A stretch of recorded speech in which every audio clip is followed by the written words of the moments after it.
Boa noite a todos, sejam todos bem-vindos a esse estudo promovido pelo CETREL, Centro Espírita Terceira Revelação, Luz e Verdade, aqui de São Paulo. Nós estamos estudando o livro Nos Domínios da Mediunidade, livro da psicografia do nosso irmão Francisco Cândido Xavier, ditado pelo nosso irmão André Luiz. Usamos em conjunto o livro Estudando a Mediunidade, um livro de autoria do nosso irmão Martins Peral. Estamos atualmente na metade do capítulo 25, que tem como tema fixação mental. Estamos terminando o livro, realmente estamos caminhando para o final do livro. Temos praticamente mais 3 capítulos que vão ser muito ricos. Esses últimos 3 capítulos são realmente muito ricos. O capítulo 26, o 27 e principalmente o capítulo 28. O capítulo 28, para quem não sabe, para quem ainda está lendo e acompanhando o livro, é o capítulo mais extenso do livro. É o capítulo que tem maior número de páginas e que traz uma quantidade de informações muito vasta, muito vasta.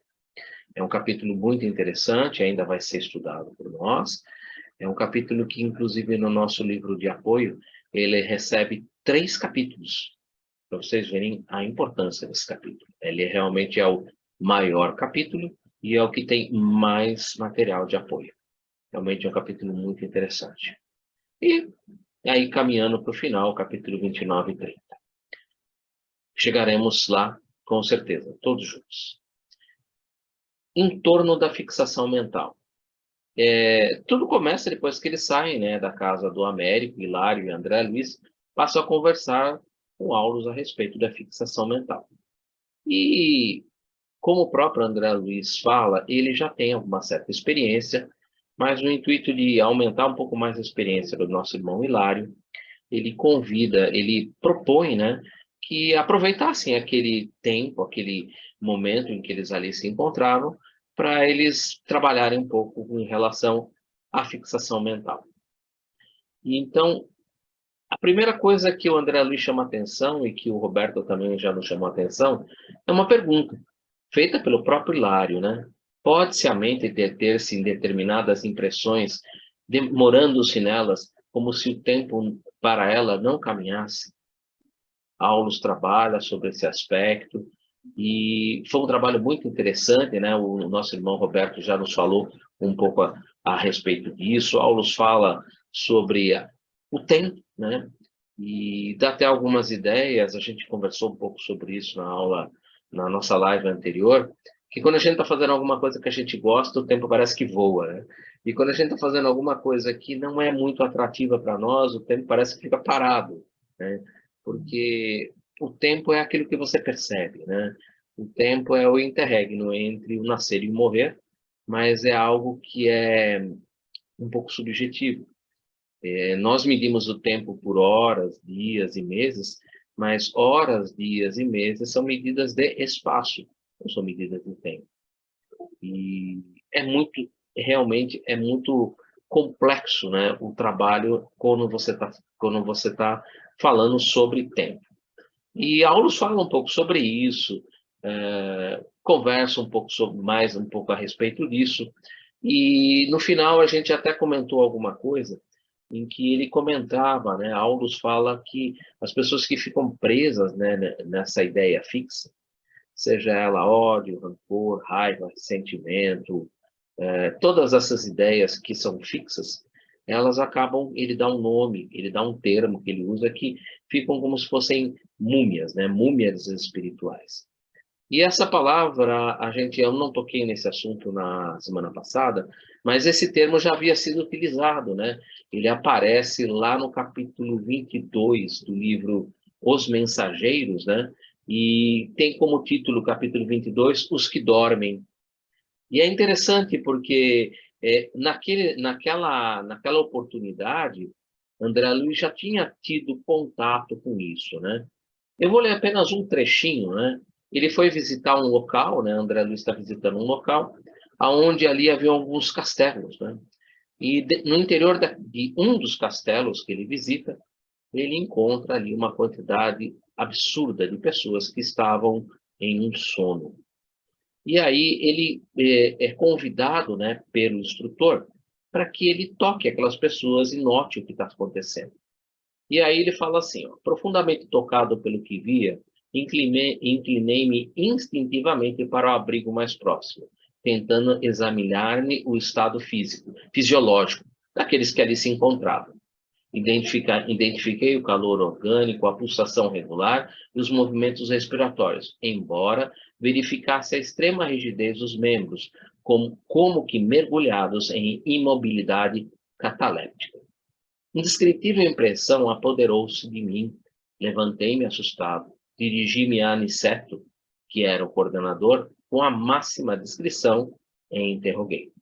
Explica-me, por Deus, o que vemos aqui? Estamos acaso na moradia da morte depois da morte? O instrutor sorriu complacente e explicou em voz quase imperceptível. Sim, André, esse sono é verdadeiramente avançada imagem da morte.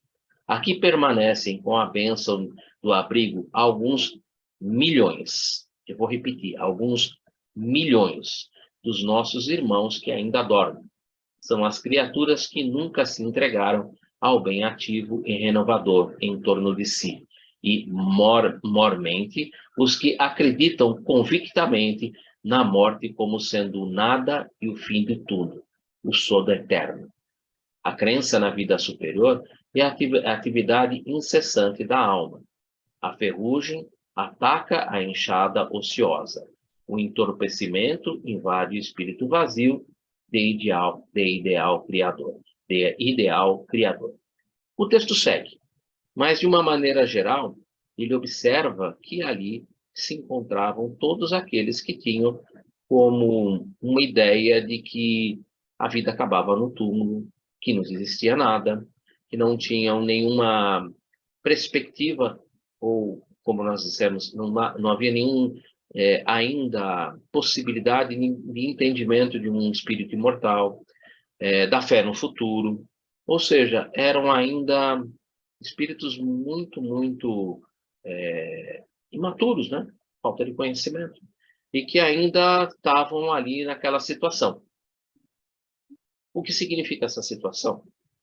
O que significa a ideia fixa? O que significa essa paralisia? E como essa paralisia é tratada pelo nosso Pai Criador, por Deus, né? Nosso Pai Criador, como ele conduz a vida dos seus filhos ainda muito incipientes.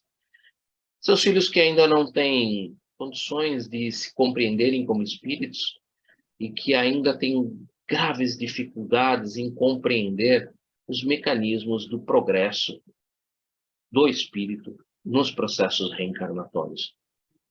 Como nosso Pai trata com os seus filhos ainda submetidos, que desconhecem todos esses processos. Esse será hoje o tema da abordagem, praticamente, né, parte, né, do tema da abordagem do nosso irmão Roberto Martins. Hoje ele é o nosso facilitador e ele vai abordar essa ideia, vamos dizer assim, o que isso representa. O que significa, na linguagem amorosa de um pai que ama profundamente os seus filhos, a compulsoriedade. O que é ser compulsório? Sendo aquele que ama, aquele que é definido por João, o amor. Como ser o amor? Esse é o trabalho que nós vamos fazer hoje. E tenho certeza que vai ser bem gratificante para nós, porque são perguntas que acho que todo mundo faz para si próprio, né? Como cabe, né, a compulsoriedade dentro do livre-arbítrio? Como assim? Compulsoriedade e livre-arbítrio parece que são antagônicos, né? Mas não são. A gente vai conversar um pouco a respeito disso. Roberto, passo a palavra para você, que os bons espíritos possam nos inspirar, nos intuir. E antes de passar a palavra para ti, Roberto, eu gostaria de fazer uma prece de abertura para que a gente possa realmente nos sintonizar, estabelecer essa essa sintonia, porque podemos estar longe fisicamente, mas estamos todos mergulhados no hausto divino do nosso Pai Criador. E, portanto, todos nós estamos em sintonia, todos nós estamos ligados, todos nós estamos aqui unidos com os nossos mentores e guias, com a mentoria que cuida desse trabalho desenvolvido pelo CETRELV, e por isso eu gostaria de agradecer a toda essa mentoria, a Deus e a Jesus, por essa oportunidade desse trabalho de esclarecimento, desse trabalho de trazer para as nossas almas esse refrigério da vida imortal, do espírito imortal. E com isso, eu quero abrir com a própria prece que o próprio Mestre Jesus nos ensinou. Pai nosso que estais nos céus, santificado seja o vosso nome, venha a nós o vosso reino, seja feita a vossa vontade, assim na terra como nos céus. O pão nosso de cada dia nos dai hoje. Perdoe as nossas dívidas, assim como nós perdoamos os nossos devedores. E não nos introduzas em tentação, mas livra-nos de todo mal, que assim seja, graças a Deus, graças ao Mestre Jesus. Uma boa live, um bom trabalho para todos nós. Roberto, é contigo agora. Boa noite, pessoal. Tudo bem? Vamos lá começar. Eu vou, da mesma forma que eu fiz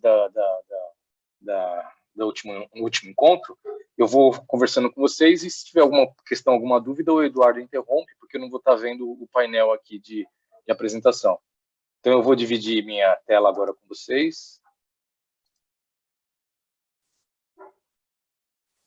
Vamos ver agora, só um segundinho. Muito bem. Vocês devem estar vendo a minha tela. Tudo certo, Eduardo, aí? Sim, tudo perfeito. Então, vamos lá. Vamos dar continuidade. Então, a gente já falou de toda a caracterização da fixação mental e agora nós vamos falar das consequências. Nós paramos nesse slide na última apresentação e aqui nós vamos começar, então, essa nossa conversa. O Eduardo já fez a introdução, né, relembrando o que nós discutimos na última apresentação. E agora a gente vai dar continuidade nesse setor das consequências. O que acarreta todo esse quadro de fixação mental? E começamos com esse texto aqui, né? Quando nós não nos desvencilhamos dos pensamentos de flagelação e derrota, através do trabalho constante pela nossa renovação e progresso, transformamos-nos em fantasmas de aflição e desalento, mutilados em nossas melhores esperanças ou encafurnados em nossas chagas íntimas. Basicamente, o que ele está falando é que, assim, se a gente não desviar os nossos pensamentos naquele circuito todo que a gente se condiciona em aspectos negativos, tudo, nós não vamos estar vendo o que tem à nossa frente e vendo aquilo lá que está adiante, que é através do trabalho, através da nossa renovação, que a gente consegue seguir em frente, apesar de todos os nossos erros e aflições e nossos desacertos. Então, justamente o que está falando isso, se a gente não ficar nesse estado de fixação, se a gente ficar nesse estado de fixação, a gente não consegue seguir adiante.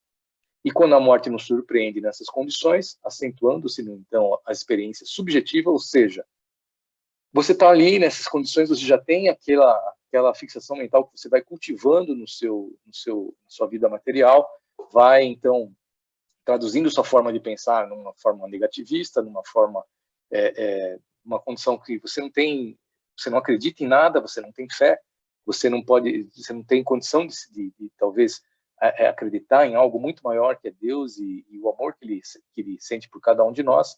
A gente vai então nos voltando a nós mesmos, aos nossos problemas, nos fixando em problemas materiais que nos levam então às nossas velhas condições trazidas com egoísmo e orgulho e faz com que nós nos fixemos então nesses problemas. Então, se acentua, então, uma experiência subjetiva, aquela experiência nossa, que se fixa ali naquela condição. Vem a condição de passagem para um outro plano, e nós continuamos naquela mesma coisa, porque, afinal de contas, nós sabemos que o espírito não se modifica. Apenas nós passamos de um estado para o outro. E se a alma não se dispõe ao esforço heróico da suprema renúncia, renúncia ao quê? Renúncia a todas essas condições mentais que nos fazem permanecer no mesmo lugar. Geralmente são sentimentos de ódio, sentimentos de vingança, sentimentos de uma fixação em assuntos materiais, como o dinheiro, por exemplo, que a gente deixou, o dinheiro que as nossas heranças que estão aqui, todo o nosso apego à parte material, nosso apego às pessoas que ficaram aqui, nós então desenvolvemos então esse quadro de fixação e ficamos assim um certo tempo até termos uma oportunidade ou não, então nós acordarmos para a verdadeira realidade nossa do espírito. E com facilidade emaranha-se nos problemas da fixação, atravessando anos e anos e por vezes séculos na repetição de reminiscências desagradáveis, das quais se nutre e vive. Quer dizer, nós vamos viver daquilo que nós cultivamos. Se nós cultivamos o ódio, o desamor, a vingança, nós vamos viver do ódio, do desamor e da vingança. E assim será por anos e anos até que nós sejamos chacoalhados novamente e tenhamos uma nova oportunidade nas nossas reencarnações.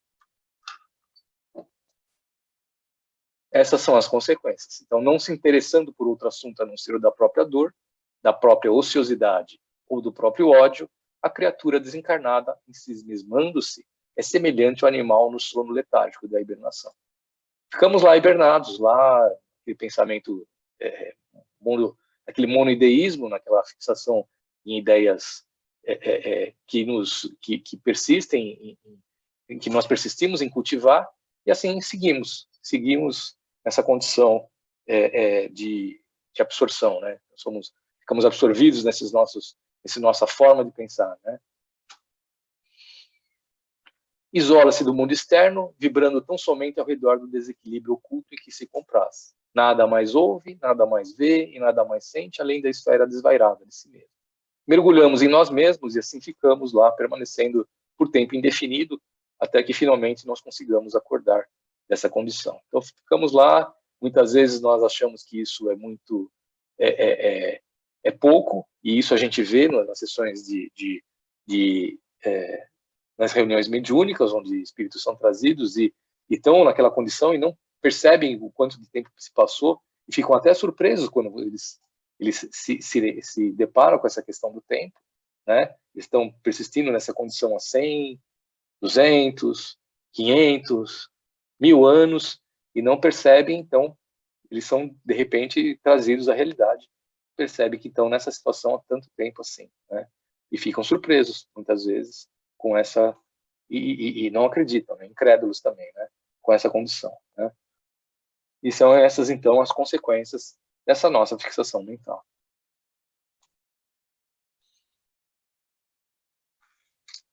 Isso, essa outra questão que vem agora, é justamente o que o Eduardo falou, das condições das pessoas que ficam após o desencarne, que permanecem ainda em condições que não permitem ainda se depar da vida espiritual, porque ainda persistem nas suas ideias e nos seus monoideísmos. Então, em muitas ocasiões, sondar de perto as consciências que dormitam após a morte, quais múmias espirituais.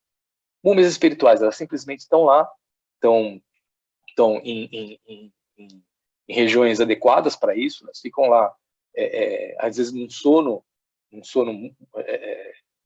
por um bom tempo, né? E persistindo com os pensamentos e ideias que fazem com que elas não tenham noção do que acontece na sua própria volta. E lembrei-as ao assistente que nos disse atencioso: sim, a mente estacionária na deserção da lei, durante o repouso habitual e que se mobiliza além do túmulo, sofre angustiosos pesadelos, despertando quase sempre em plena alienação, que pode persistir por muito tempo, cultivando apaixonadamente as impressões e que julga encontrar a própria felicidade. Então, aquela condição que a gente vê aqui, né, nessa imagem aqui de André Luiz e os outros perscrutando uma mulher que está dormindo, mas que ainda pensa nos conflitos, no que ela passou, no apego que sente por outra pessoa ainda, e fica ali naquela condição, perpetuando aquele quadro, né? Mesmo ali naquela condição de se recuperando da passagem, né? Que é o que lembra aqui o nosso lar, que o Eduardo também já comentou, no capítulo 26 a 28, que são as câmeras de retificação, onde as pessoas são trazidas e permanecem lá por tempo e tempo, e ainda persistindo ainda numa condição meio de um sono que às vezes se superficializa, no meio que um torpor é aquela condição que muitas vezes a gente quase acorda, né, mas fica aquela condição de parece uma coisa meio nevoada, você fica meio torporoso, uma sonolência meio superficial, né? E volta a dormir logo em seguida. E elas ficam assim, é como se tivesse um pesadelo contínuo, pensando em todas aquelas questões que preocupam e ainda deixam as pessoas apegadas ao plano material. Então, isso tudo é consequência, então, da fixação mental. A fixação mental também leva muitos de nós a uma auto-obsessão. Um estado mental que facilita a obsessão, né? E a gente traz aqui essa questão aqui das obras póstumas, né, da obsessão e da possessão, que alguns estados doentios e certas aberrações que se lançam à conta de uma causa oculta derivam do espírito do próprio indivíduo. O homem, não raramente, é o obsessor de si mesmo. Que é o que a gente vê, né?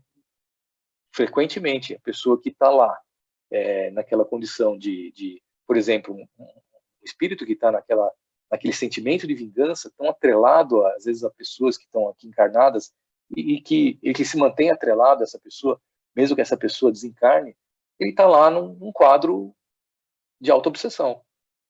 Naquele quadro que facilita que ele fique nessa condição e permaneça assim. E aquela pessoa que também está ali, encarnado, e que mantém aquela condição de fixação numa certa condição, às vezes, muitas vezes nós somos levados por nós mesmos a determinados vícios, nós permanecemos aqui naquela ideação, e o que facilita, então, uma obsessão, né? Nós abrimos margem, nós abrimos canais, né, que facilitam que a gente, então, sofra realmente um quadro obsessivo por nós mesmos atuarmos num quadro de fixação mental.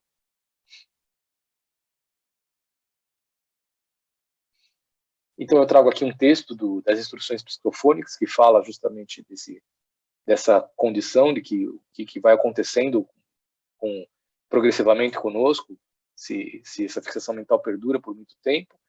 E se a alma não conseguiu desvencilhar-se enquanto na Terra das variadas cadeias de egoísmo, como sejam o ódio, a revolta, a perversidade e a delinquência, o fanatismo e a vingança, a paixão e o vício, em que se afastando do corpo de carne pela imposição da morte, assemelha-se a um balão eletromagnético, pejado, ou seja, carregado, de sombra e cativo aos processos da vida inferior, a retirar-se dos plexos que lhe garantiam a retenção, através da dupla cadeia de gânglios do grande simpático, projetando-se na esfera espiritual não com a leveza específica, suscetível de alçá-la a níveis superiores, mas sim com a densidade característica da fixação mental a que se afeiçoa.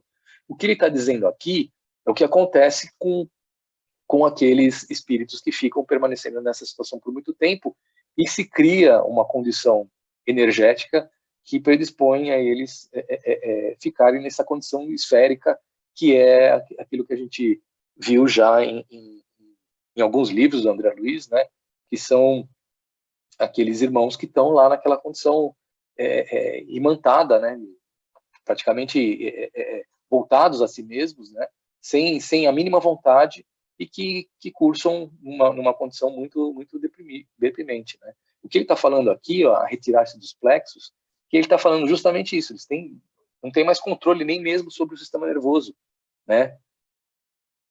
Está falando aqui do grande simpático, ele está falando do sistema nervoso simpático, que faz com que a gente consiga também levar uma vida autônoma, né? Então ele está falando justamente isso, né? Que a gente não consegue nem cuidar da nossa própria condição fisiológica, né? Completamente dependentes, né?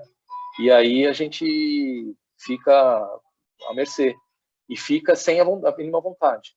Nós assim, simplesmente existimos sem a mínima vontade.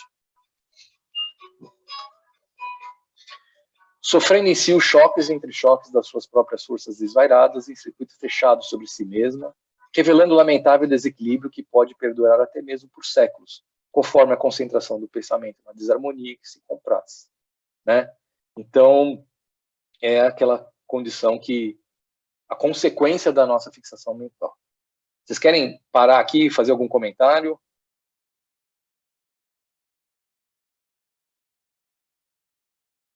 Seguimos adiante. Eu vou seguir.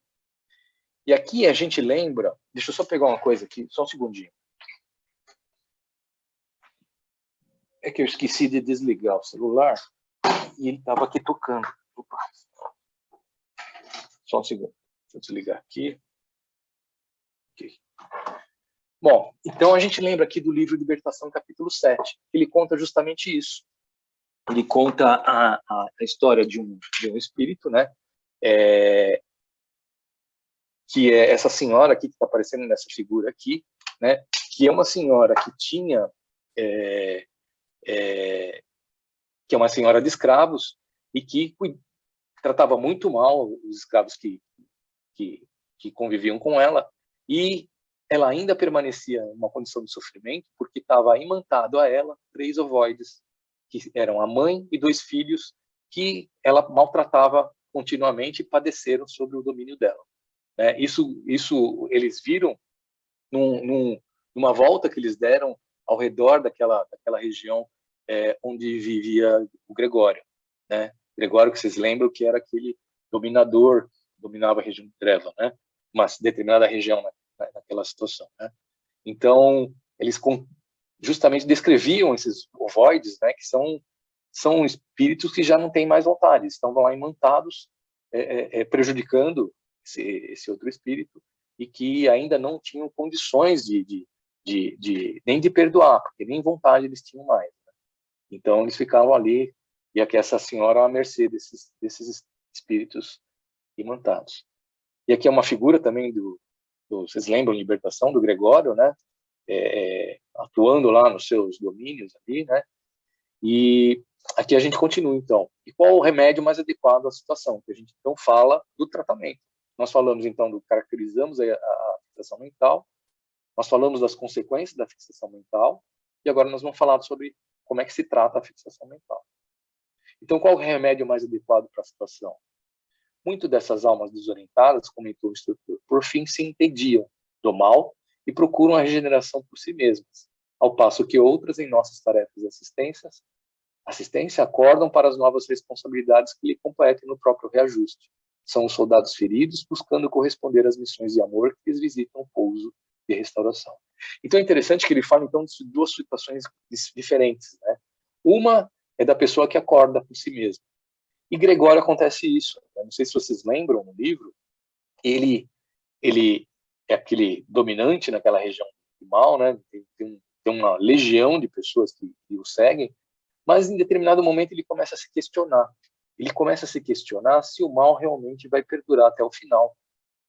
Se o bem no final não vence, entre aspas, né? Então ele começa a se questionar, e é isso que dá abertura, e vocês devem se lembrar também, da própria, se eu não me engano, é a mãe dele que consegue, então, penetrar, assim, e consegue, então, essa brecha psíquica consegue fazer com que ele realmente se perceba que a situação dele não vai se perdurar tanto, tem que buscar outro caminho, né? Essa é uma forma de você tratar, né? Do tratamento, a própria pessoa acorda, né? A própria pessoa se busca, né? Busca a regeneração, e outras que também se machucam tanto que percebem realmente que o sofrimento delas é causado por elas mesmas. E aí acontece de elas acordarem e aí perceberem que realmente precisam sair daquela situação, muitas vezes voltar então ao ciclo normal da vida e o ciclo normal da nosso progresso espiritual, né, através das nossas reencarnações. E que é a chance que Deus nos dá para nós começarmos tudo de novo, né? É aí que vem também o tratamento, né? Então aqui que ele fala, são soldados feridos, né? Feridos por quê? Por nós mesmos, né? Nós mesmos nos ferimos, né? E buscando corresponder às missões de amor. Missões de amor são as missões que vão lá fazer os resgates desses indivíduos, e muitas vezes a gente vê isso nas reuniões mediúnicas, né? Que são espíritos que são trazidos para ser justamente ter esse contato novamente com a matéria e permitir que com esse choque anímico possam entender a situação atual e possam entender que a vida não é só aquilo lá que eles estão passando, né? Aquela ideação fixa, né? Nessa ideação fixa, e aí percebem que tem muito o que fazer lá para frente.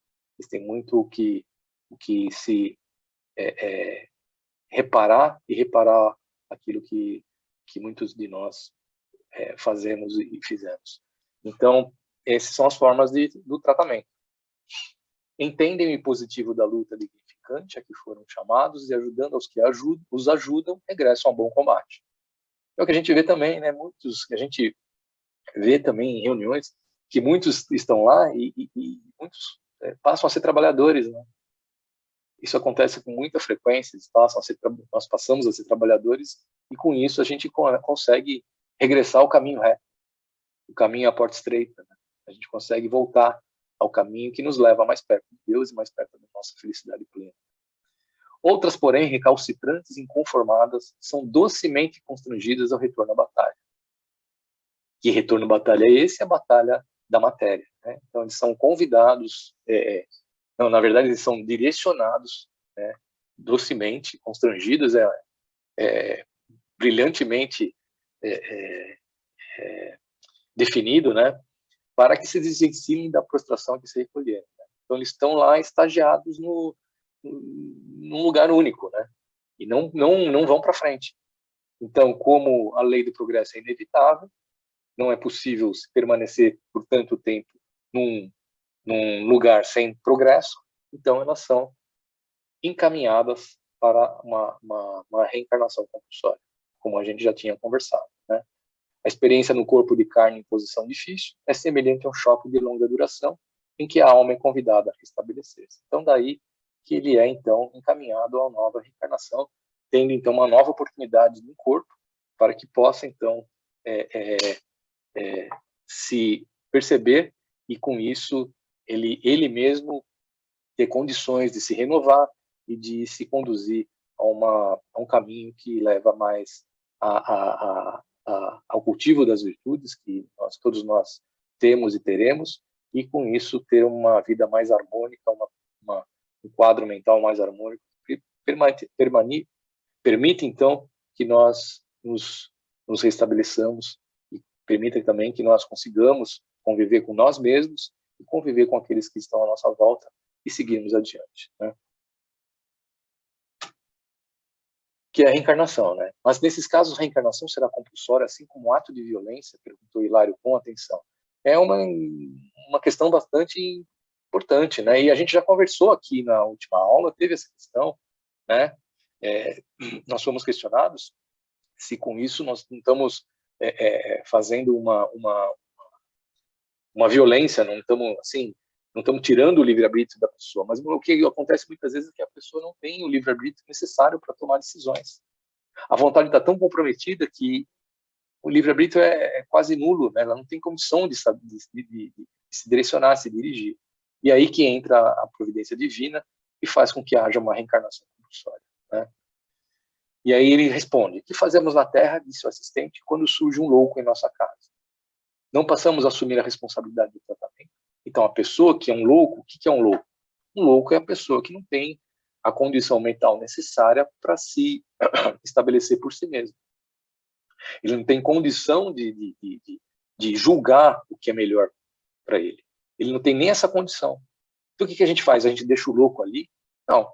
Nós vamos pegar e vamos tratar o louco. Tá certo? Então, aguardaremos qualquer resolução do alienado mental no que tange as medidas indispensáveis à restauração do seu equilíbrio, né? Então, a gente deixa ele lá, deixando ele se resolver e fica lá, o louco lá, tal, né? É certo que nos cabe o dever de honrar a consciência livre, quer dizer, deixar a pessoa que tenha o seu próprio livre-arbítrio, capaz de decidir por si mesma nos variados problemas da luta evolutiva. Entretanto, à frente do irmão responsável, enfermo, doente, inclusive doente do ponto de vista mental, a nossa colaboração significa amizade fiel.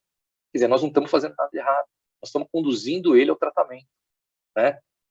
Ainda que essa colaboração expresse doloroso processo de reequilíbrio em seu favor, né? Então, mesmo que isso haja um sofrimento, entre aspas, que nós julgamos que seja sofrimento, mas que na verdade é um tratamento, ele terá então essa oportunidade de reencarnação.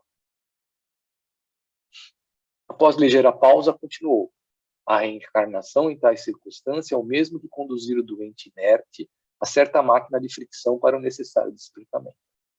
Intimamente justaposta ao campo celular, a alma é a feliz prisioneira do equipamento físico, no qual influencia o mundo atômico e é por ele influenciada, sofrendo os atritos que lhe objetivam a recuperação. Então, é através dessa lide com a matéria, dessa interface com a matéria, que nós conseguimos acordar, né?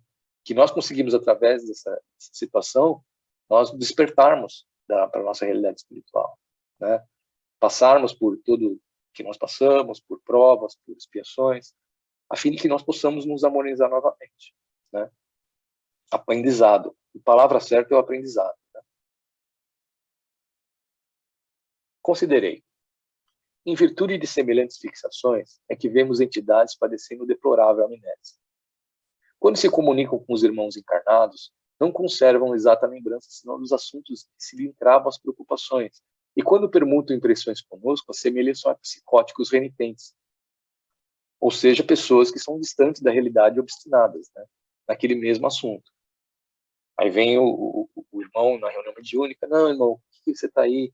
Não, eu estou aqui porque aquela pessoa ali me prejudicou, então eu vou aqui, vou prejudicar ela, tal. Aí você vai conversar, vai lá o orientador: não, mas veja só, você está aí quanto tempo? Tal. Não, mas ela me prejudicou, então eu tenho que prejudicar também. Eu não vou sair daqui enquanto ela não ficar prejudicada. Não, meu irmão, mas você percebe que ela agora não é mais ela, está num outro corpo. Mesmo assim continua, e assim vai, né? E assim vai, né? Então, é uma pessoa que está completamente fora da realidade. Então, muitas vezes, essas pessoas, esses espíritos, elas necessitam do amparo no sentido de ser encaminhadas a uma reencarnação compulsória. Isso mesmo, respondeu Aulus. Por esse motivo, requerem habitualmente grande carinho em nosso trato pessoal, que é o que deve ser feito nas reuniões mediúnicas. E quantas vezes a gente não viu esses irmãos serem, não digo anestesiados, mas eu digo, eles tomarem algum tipo de passe e permanecerem em uma condição que são, então, que permite, então, esse encaminhamento desse irmão a hospitais no plano espiritual, a associações que acolhem esses irmãos, para que eles sejam preparados para a nova encarnação. Né? Quantas vezes a gente não viu isso? Né? E quando encaminhadas à encarnação, no desajuste em que se vêem, essas criaturas tornam a realidade de súbito? Perguntei com interesse. Aulus responde: nem sempre. Que é o geral que acontece, né? Nem sempre. Na maioria das vezes, o seu erguimento é vagaroso. Podemos comprovar isso no estudo das crianças retardadas, que exprimem dolorosos enigmas para o mundo. E aqui a gente vê como a coisa é feita no sentido de que tudo é muito bem progressivo, é bem lento, né? Então, numa primeira encarnação, aquela pessoa vem com umas deficiências do sistema nervoso, justamente para tentar fazer com que o espírito se adapte a essa situação. E aí, numa próxima encarnação, ele vem um pouquinho melhor. Perdão. E assim, progressivamente. E aí a gente fala: nossa, mas quantas encarnações para a pessoa se reajustar, né? É verdade, às vezes são várias reencarnações, mas se a gente considerar que nossa vida é imortal, né, nós não temos fim, né, então você vê que um período de 500 anos não é nada, né? Se a pessoa tiver que ficar umas 5, 10 encarnações se recuperando dessa condição, isso não é absolutamente nada frente à nossa imortalidade, né? E com isso, é assim que a providência divina atua. Somente o extremado amor dos pais e dos familiares consegue infundir calor e vitalidade às entezinhos. Então, são pessoas que necessitam de cuidados, né? E esse cuidado, esse amor que eles recebem, é uma forma deles então, entronizarem essa condição espiritual deles, todo esse amor envolvente que é trazido, e aí, progressivamente, eles vão se adaptando a essa condição espiritual que nos caracteriza como espíritos voltados à felicidade. E a felicidade significa harmonia. E a harmonia significa você estar de bem com você mesmo, né? Isso é impossível para pessoas que têm ainda aquelas ideias persistentes em erros que cometeram, por exemplo. Então, isso é a expressão da providência divina. E assim, progressivamente, esses espíritos vão progredindo nessas condições, vão melhorando a sua condição mental e vão possibilitando que eles tenham uma vontade mais apurada, um livre-arbítrio mais responsável e consigam, por si mesmo, por si próprio, seguir adiante, né? Que é o nosso caminho. Esse é o resumo do nosso caminho, né? Então, que não raro se demoram por muitos anos na matéria densa, né? Ficam lá nas reencarnações até se harmonizarem, como apêndices torturados da sociedade terrestre. É o que a gente vê frequentemente, e é isso que caracteriza ainda a nossa sociedade. Nós temos ainda muitos irmãos, e muito de nós mesmos, né? Somos ainda... não temos ainda a condição ainda de sair dessa condição de reencarnações ainda, numerosas que temos que passar, né? Para que consigamos seguir adiante, né? Saindo desse mundo aqui de provas e expiações e regeneração, né? Então, curtindo os sofrimentos que parecem injustificáveis e estranhos e que constituem para eles a medicação viável. Quer dizer, no final das contas, é o que nós temos. É o que nós temos, né? A medicação viável é essa. Esse processo reencarnatório que é lento, mas que é certeiro, né? É certeiro que isso vai melhorar. Porque existe uma lei que rege isso, que é a lei do progresso e a lei do amor. Então, isso é certeiro que esse espírito vai seguir em frente, né? Não há nenhuma dúvida que isso vai acontecer. Não importa o tempo que isso aconteça, mas isso irá acontecer, né? É possível escutar ainda a verdade de nossa assertiva nos chamados esquizofrênicos e nos paranoicos, que perderam o senso das proporções, situando-se em falso conceito de si mesmos. É aquelas pessoas que a gente vê, né? Muitas vezes encarcerados em si mesmos, né? Os esquizofrênicos que criam um mundo próprio, né? E os paranoicos também, que criam as suas condições lá patológicas de fixação mental, que permanecem nessa condição e vão melhorando progressivamente. Muitas vezes não é numa encarnação, não é duas, são 5, 10, o que for necessário para que eles melhorem, né? Mas vão, com certeza, melhorar. Vão melhorar e vão seguir adiante, né? Como todos nós. Alguém quer fazer alguma questão?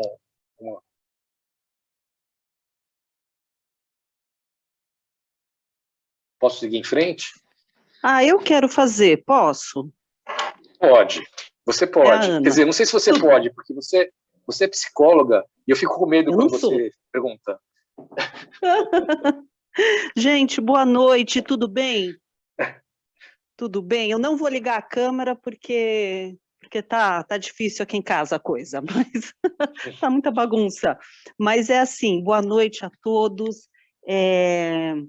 Roberto, assim, tudo isso que você falou, acho que todo mundo aí assina embaixo, o caminho é esse mesmo, mas assim, eu queria só fazer uma pequena colocação aqui, com relação a que esse tema, sabe, ele é bastante assustador, na medida em que todos nós temos, por momentos, temos numa fase da nossa vida, e eu acredito que é uma coisa mais ou menos que geral, pensamentos fixos em determinados assuntos, sejam eles de natureza material, espiritual, amorosa, de vícios, econômica. Então, somos acometidos muitas vezes, vítimas do nosso próprio pensamento, dos nossos medos, da nossa ansiedade, e a gente fica, às vezes, em cima, com uma preocupação em cima de uma doença, com uma preocupação em cima de um porvir, às vezes desmensurado, e o problema é acontecer uma dissociação da realidade, a gente não enxergar o resto e ficar em cima daquele problema por demasiado tempo e intensidade. Então, é a magnitude da força do pensamento, que é a força motora maior que existe dentro de nós, e você canalizar essa energia toda em cima de uma preocupação, de um medo, e outra, quando ainda você está canalizando em cima de um pensamento dessa forma, existe, se a gente for ver, uma certa movimentação, e a vida nada mais é do que movimentação. Ainda é uma coisa positiva, mas o problema é quando você encontra o nada. O nada é o que também leva aquele espírito, aquela situação, como, né, dessa morte, né, morte em vida, da vida real, que a vida real é a vida após a morte, e acontece aí esse nada. Por quê? Muitas vezes a pessoa acaba sucumbindo, não encontrando forças e desistindo, quando ela não encontra mais nada. Muitas vezes ela busca o suicídio para terminar, porque ela visa o nada. E do outro lado, cada um vai encontrar aquilo que buscou para si. O seu céu, o seu inferno, as suas alegrias e tristezas. Nós construímos através do nosso pensamento a realidade em que nós vivemos, seja na Terra ou em qualquer local onde a gente for chamado a habitar nas muitas moradas da casa do Pai. Então, é extremamente importante que a gente entenda que existe um espectro do que acontece nessas situações, que não é 8 ou 80, que todos nós, de certa forma, estamos inseridos dentro desse espectro, face às vicissitudes da nossa vida durante as nossas encarnações, e também da questão referente ao tratamento, quando esse espírito, que já tem uma tendência, né, para tudo isso que a gente está falando, ele está encarnado, puxa vida. Então, qual o papel da casa espírita e dos trabalhos espirituais aqui por nós encarnados, né? Como trabalhar com uma pessoa que a gente já detecta encarnada que ela tem essas características, né? Então, eu acho que isso é de suma importância e até bacana porque a gente desenvolve isso lá na casa através do trabalho da cromo-imersão, né? Então, era isso mais ou menos que eu queria colocar. Não, perfeito. Nossa, foi ótimo. Porque realmente, né, a gente está falando aqui, parece que a gente tem os extremos, né? Mas a gente está esquecendo das múltiplas condições que a gente tem, né? Sejam elas leves ou até vícios graves, né? Que fazem com que a gente se perca mesmo, né? Uhum, isso aí. Obrigada, Roberto. Eu que agradeço. Nossa, foi ótimo, Ana. Eu estava com medo de você perguntar, mas eu agora fiquei aliviado.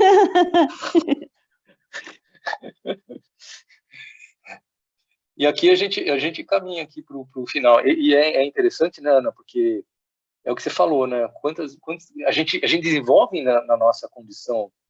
É um fato, né? Todos nós temos uma fixação, né? Seja ela na nossa preocupação no trabalho, na nossa preocupação dos filhos, na nossa preocupação, né, na nossa vida pessoal, tudo. Nós temos a nossa fixação, mas porque realmente nós materializamos, né? E é difícil a gente se desvincular disso, porque afinal de contas essa é a vida, né? A vida que a gente conhece, pelo menos por enquanto, né? Não dizendo que não reconhecemos outra vida, mas é que é muito forte em nós, né? Essa ligação material é muito forte e é muito difícil nós nos desvincularmos disso. E isso leva então a processos realmente, e graças a Deus que a gente tem então essas assistência, né? Então uma psicoterapia, às vezes tratamento com remédio, isso tudo para ajudar a gente a conseguir lidar com essas coisas, né? Essas pessoas que você falou, Ana, que permanecem nessa condição e por isso não enxergam caminho para ir e desistem, né? São as pessoas que cometem o suicídio, né? Então, o que nós temos de tratamento hoje, né? Que a gente não tinha, né? Imagina isso há 200 anos atrás, né? E simplesmente não tinha, né? Então, tudo isso vem para justamente nos dar condições de seguir adiante, tanto no ponto de vista material como espiritual, né? Material, lembrando da assistência, né? E dos profissionais de saúde, né? Nos ajudando nessa parte psíquica, né? E também, lembrando também que você lembrou, Ana, da assistência espiritual, que tem algumas igrejas. A maior parte das igrejas, aliás, né? Não só os centros espíritas, claro, mas a maior parte das igrejas que fazem, então, a gente tem uma certa assistência espiritual e consiga lidar com essas questões um pouquinho mais fácil, né? E um pouquinho mais fácil do que era antigamente, né? Então, a gente já vê aqui já um movimento de regeneração, né? Nesse sentido. Por isso que nós estamos no mundo de regeneração. O mundo de regeneração é isso. É a gente dar condições para que nós consigamos viver, né, nessa situação e consigamos lutar contra nós mesmos, né? De nos dar condições para que sigamos adiante, né? E o mundo de regeneração oferece isso mesmo. Um progresso no sentido de que você consiga lidar com essas situações e seguir adiante. E aqui a gente está acabando, é quase o último slide, né? Que ele fala também, né? Quase todas as perturbações congeniais, ou seja, congênitas da mente, coisa certa fixação em algumas coisas, né? Na criatura reencarnada. Então, o que ele está falando aqui? Ele está falando nas nossas tendências. Então, eu estou nascendo já reencarnado, mas não é que eu apaguei tudo que eu tenho. Eu venho com uma tendência. Por exemplo, eu tenho um vício em determinada coisa. Eu venho com essa tendência aqui. Ele vai se desenvolver? Depende. Depende também de você mesmo, da sua vontade. Então, muitas vezes, as nossas tendências não são desenvolvidas, e algumas vezes são desenvolvidas, né? Então, isso que é o que ele está comentando aqui, né? Dizem respeito a fixações que lhe antecederam a volta ao mundo. Então, aquilo lá, que a gente já tinha lá atrás, vem se manifestando aqui através de tendências que vão se desenvolver ou não. Depende também de nós, né? E depende também da nossa condição atual, né? E, em muitos casos, os espíritos enleados nesses óbices seguem do berço ao túmulo e têm recuperação gradativa, né? Progressiva, experimentando choques benéficos através das terapêuticas humanas, né, que a gente falou agora, e das exigências domésticas, né, as nossas exigências materiais, né? Cuidar da casa, cuidar da família, você ter as nossas relações com aqueles que muitas vezes em encarnações anteriores eram inimigos, entre aspas, né? Das imposições dos costumes e dos conflitos sociais, deles retirando as vantagens do que podemos considerar por extroversão. Quer dizer, a gente dirige essa energia psíquica que tem em nós mesmos para fora, que é indispensável à cura das psicoses que são portadores. Então, o movimento psíquico que antes era de fora para dentro, é de dentro para fora. A gente exterioriza isso através dessas condições, dessas relações, desses nossos, da nossa vida mesmo, né? Essa é uma forma da gente colocar para fora o que nos impede de desenvolver um movimento mais harmônico do ponto de vista psíquico, e isso é uma base, muitas vezes, da terapia. E está aí a Ana para dizer para a gente se eu estou falando bobagem. Né? O que você acha, Ana? Não, eu acho que tá certinho. Eu só que ia fazer uma colocação, aproveitando, gente, desculpa que eu falo demais, né, mas eu aproveito que eu falo rapidinho. É assim, nós sabemos que a gente, quando desencarna, nós passamos, todos nós, mais evoluídos, menos evoluídos, mais por estágios para o despertamento. E os estágios são os mesmos para todo mundo. Imaginando que tivessem 10 estágios, então, desencarnou até você tomar consciência total e mãos à obra outra vez, nós passamos pelo mesmo processo, todos nós. A questão que nos difere uns dos outros é a quantidade de tempo em que você vai se demorar em cada um desses estágios de despertamento. E até que isso aconteça, a sua consciência, ela fica às vezes extremamente adormecida, você vai acordando aos poucos. Então, tem gente que vai ficar nesses estágios por centenas de anos, tem gente que chega do outro lado e rapidamente recobra, né, a sua consciência, a consciência de si, da onde está, de toda a situação, que acabou a sua vida terrena, enfim. E aí sim, essas ideias de fixação é que vão interferir nesses estágios de despertamento. Quanto mais fixada uma ideia, quanto mais preocupação eu tenho, né, aquele pensamento fixo, ou medos, ou até o nada, entendeu? Ele vai te reter por muito mais tempo nessas fases primeiras do despertamento. Então, qual que é o segredo para tudo isso? Trabalhar isso enquanto nós estamos agora aqui na Terra, despertos, visando o equilíbrio das nossas ações e da importância que nós damos para cada um dos problemas que afetam a nossa vida, porque todos nós temos, em diversas fases, diferentes problemas que nos atingem e nos preocupam.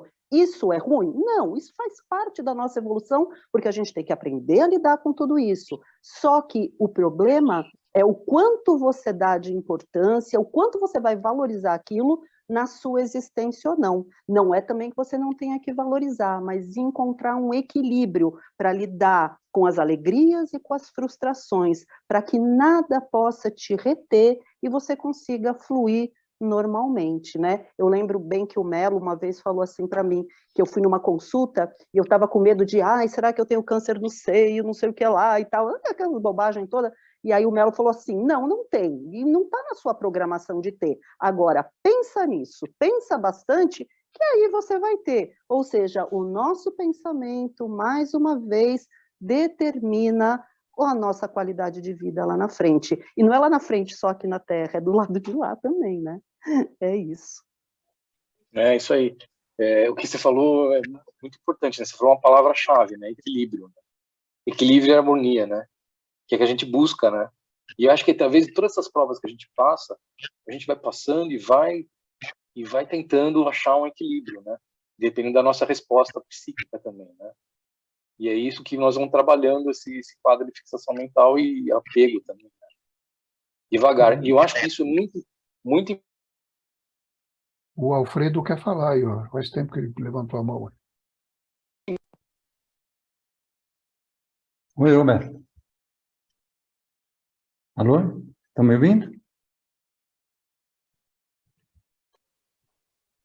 Só um instante que eu acho que perdeu o áudio. Alô? Estão me ouvindo ou não? Agora sim. Tá ouvindo, tá ouvindo. Tá. Então, eu estava falando de tudo esse negócio da gente manter o equilíbrio e a harmonia, e isso vem muito do que a gente está vivenciando, né? A gente tem muita assistência hoje, e aí da importância, então, das igrejas que têm essa assistência espiritual para mostrar para a pessoa que o nada não existe, né? Apesar de toda aquela situação, as dificuldades que a pessoa passa, é tudo passageiro, né? Isso que é a importância, né, a importância do centro espírita, né? Roberto? Pois não. Eu tenho estou com um entendimento aqui que eu queria ver a sua avaliação. Você, nos slides, você passou que muitos irmãos que têm um problema como esse, da fixação mental, estão aprisionados nesse problema. O plano espiritual entende que a reencarnação compulsória seria o remédio para um início de uma trajetória, né? E dentro dessa linha de raciocínio, eu entendo que se esse nosso irmão, que ainda não consegue ter a iniciativa, não consegue ter a energia necessária para se desvencilhar dessa fixação, numa reencarnação compulsória, ele vai estar trazendo, principalmente nas fases iniciais desse processo, ele vai estar trazendo uma situação que ele pode, como foi comentado, continuar por um longo tempo. E com riscos nisso, com riscos de um agravamento até, né? Eu entendo que o plano espiritual, a hora que faz essa projeção ou essa programação, tem um planejamento, suporte para esse nosso irmão nessas fases iniciais desse processo de recuperação, vamos dizer assim, né? Você entende que isso possa acontecer? Eu acho que isso acontece. Eu não acho que isso acontece todo dia, é só a gente olhar ao nosso redor. A quantidade de pessoas desajustadas, inclusive alguns de nós, né? Entendeu? Eu acho que nós estamos vivenciando isso. Hoje em dia nós estamos vivenciando, olha a quantidade de espíritos que tem, que são desajustados, reencarnando. É só olhar para o lado, é só ouvir o jornal. A gente vê essas condições que a gente vê, são todos espíritos que não têm, que estão numa condição psíquica muito ruim, né? Inclusive alguns de nós que já passaram por isso, né? Eu não tenho dúvida que isso tá, a gente vê isso todo dia, né? Eis aí a função do centro espírita, né? Exatamente. Nós somos resgatados para ser curados e mais tarde sermos transformados em curadores, né? Exatamente. Quantos de nós, lá no centro espírita, estamos passando pelo tratamento? A gente acha que a gente está tratando os outros, mas nós estamos sendo tratados. Exatamente. Estamos aprendendo a fazer caridade. Vocês percebem que nós somos os mais tratados, às vezes? E aprendendo a fazer caridade, nós nos harmonizamos do ponto de vista psíquico. Nós eliminamos alguns vícios que nós temos, não todos, claro, isso é uma coisa progressiva, mas nós estamos sendo tratados. E isso eu não tenho dúvida. Não sei se está claro, Alfredo, para você. Não, tá. Eu tenho esse entendimento também, né? Mas eu imagino que, no meu raciocínio, além de toda desse suporte que é dado na Terra numa situação reencarnatória, como você está comentando, o plano espiritual ele deve amparar esses irmãos dentro de uma situação de um acompanhamento mais contínuo, não que não existam nos outros, nas nossas situações diversas, né? Mas esses irmãos, pela condição de estarem dentro de uma reencarnação compulsória, eles devem ter um planejamento mais dirigido, mais focado, para que eles possam ter um espaço para essa recuperação.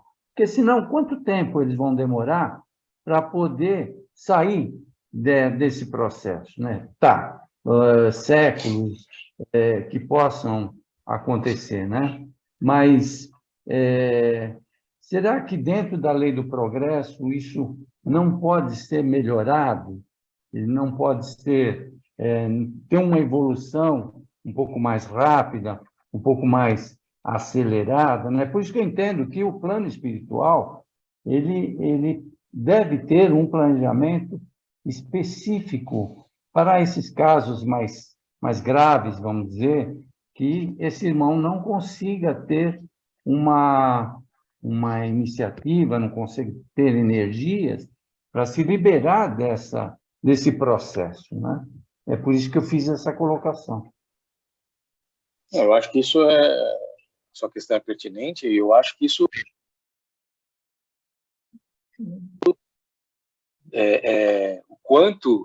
qual é a velocidade verdadeira da coisa, né?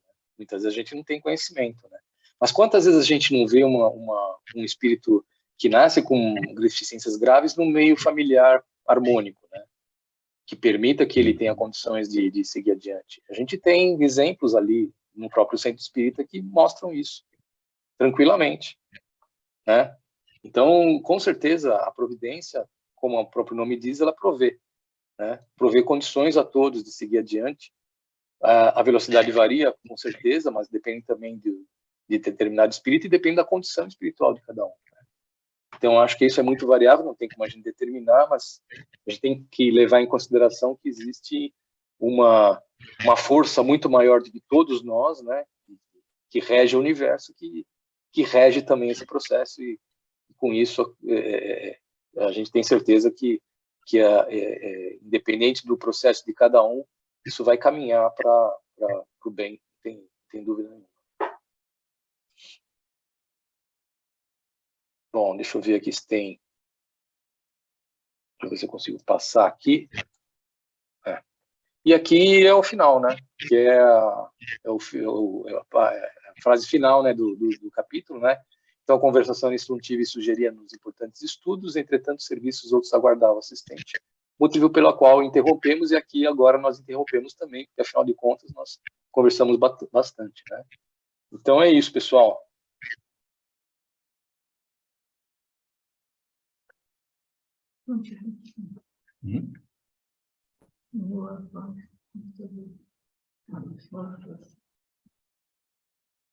Som aberto aí, Alfredo.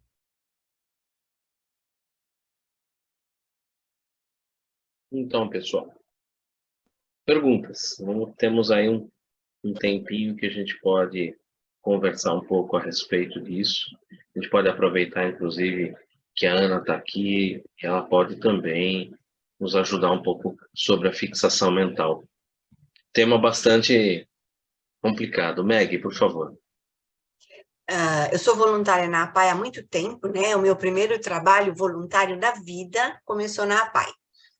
E hoje tem 1000 anos que eu sou voluntária lá, e um aluno apaiano não passava de 12, 13 anos, tá? A aceitação familiar é tão grande que hoje eu já fui em festa de um aluno apaiano de 60 anos. Então, realmente o progresso é muito grande, a aceitação é muito grande, eles não conseguiam se colocar, porque ninguém entendia os coitadinhos, né? Então, eles ficavam muito violentos, porque não conseguiam se colocar, e eles têm a deficiência, eles ficam enormes, gordos, tem gente que faz cirurgia na língua, para a criança não ficar com a língua para fora, uma série de coisas. Então, hoje, isso que o Roberto falou de aceitação é muito grande. Isso que o Alfredo da Fátima colocou é muito grande mesmo. As pessoas construíam, às vezes, tipo uma cadeia. Quando eles estavam muito nervosos, os filhos eram colocados nesse local e deixavam-se debater, se machucar, até se acalmar. Hoje, não. Hoje, nós fazemos festa junina, nós fazemos festa de Natal, nós fazemos a festa de Páscoa, eles sabem ler, eles sabem escrever. A aceitação dessa criança na escola normal ainda é muito velada, né? Eu sou tia de criança Down, por coincidência, porque quando eu comecei nisso não era, né? E é verdade. E eu tenho também conhecidos esquizofrênicos. Eu acho que essas pessoas devem estar nessa fase, nessa faixa que a Ana falou, em algum estágio de despertamento e por algum motivo são compulsoriamente para nascer. Eu até queria perguntar para a Ana isso, se eu deduzi isso da minha cabeça, se isso é verdade. Porque realmente, gente, a família que pega, eu já vi casos, nós temos uns casos lá, né, Roberto, do Robério, que usa aquele aparelhinho, que fez cirurgia. Gente, pessoas que têm um corpo que não bate com a cabeça, e pessoas que têm uma cabeça que não bate com o corpo. Aquele cientista maravilhoso, olha o estado que ele era, né? Então, é isso aí que o Alfredo colocou, junto com isso que o Roberto colocou, e esse pedacinho que a Ana disse, eu fiquei pensando, será que essas pessoas estão nesse estágio de despertamento, e que são vários que isso foi novidade para mim, eu não sabia, aprendi hoje com a Ana? Será que é assim que essas pessoas, então, vêm, saindo desse estágio? Eu queria compreender isso daí. Eu gostaria, então, de me colocar aí, gente, desculpa aí, porque eu acho que eu me fiz entender de uma forma errada. A gente não, quando eu falei em estágios de despertamento, eu falei do despertar do lado de lá, tá, Maggie? Quando a gente morre e acorda, porque quando a gente morre, como vocês acham que acontece? A gente já estudou, não é? Então, vai por estágios, você não chega lá e, opa, né, cheguei. Não, é que nem o bebê que vem aqui, o que acontece? Até ele adquirir aquela criaturinha que nasce, a plenitude do seu ser, da sua consciência, de quem ele é, né, de se entender, são anos e anos. A gente fala em adolescência, idade adulta, então são anos, nós estamos falando nesse despertamento. Eu falei que quando a pessoa morre, o despertar do lado de lá, ele é faseado. E em algumas dessas fases, você pode se reter muito devido a ideias e pensamentos desses recorrentes que não permitem que você dê vazão ao processo. Você fica retido no medo, na culpa ou até no nada. Aquelas pessoas que não acreditam na vida após a morte, em Deus, e ali não tem nada, acabou, para mim acabou, ele só pensa daquela forma e não vai para o estágio seguinte, e se demoram por demasiado dentro desse processo do acordar no plano espiritual, tá? Que não tem nada a ver com o pessoal que vem aqui, está encarnado aqui na Terra e sofre de transtornos mentais, que Agora sofre entendi, de algum transtorno de personalidade, esquizofrenia, psicopatia, não é isso. Entendi. Não podemos correlacionar de forma nenhuma. Uma pessoa com uma debilidade mental, síndromes de Down, síndromes, enfim, não é isso, tá? É outra coisa. Porque às vezes existem espíritos extremamente conscientes, próximos da libertação, prontos para a fase de regeneração e que estão aprisionados, às vezes até porque eles mesmos pediram para passar por essa prova, já estão praticamente prontos para a regeneração e vivendo essa última encarnação dessa forma, como uma medida de pagamento aí dessa